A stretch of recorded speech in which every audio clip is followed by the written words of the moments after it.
Victor, you see, since the time that you knew that dollar rose to around 1,000 naira like this, you no go hear word again. You talk say, yeah, 1,000 naira.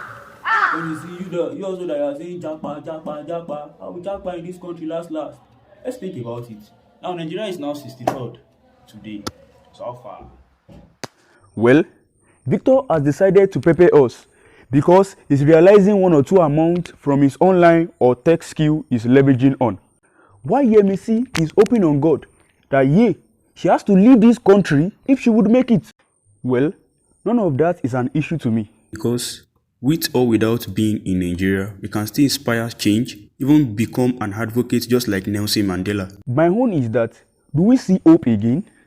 Do we see Nigeria springing forth again? How do we even see Nigeria in the 63rd?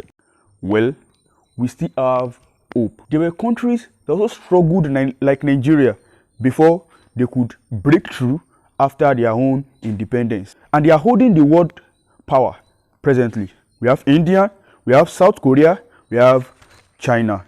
Presently, China is the world's second largest economy. South Korea is the global leader in technology. India is the major economic power of the world. So what are we saying? They all struggled before they could make it finally. What did India do? India invested heavily in their educational and their healthcare sector.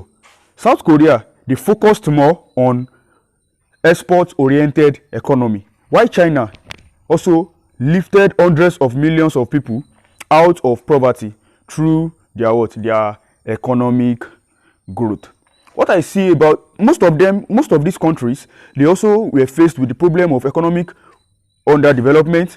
They were faced with social inequality. They were faced with corruption. They were faced with conflict. Even before they could get themselves, and now you could see them shining like bright stars. Now, what can we do as an individual? The first one is to work on our human resource development. That's through education. Education is like an enabler. It enables whatever you have in you to come out. Then we have entrepreneurship as well.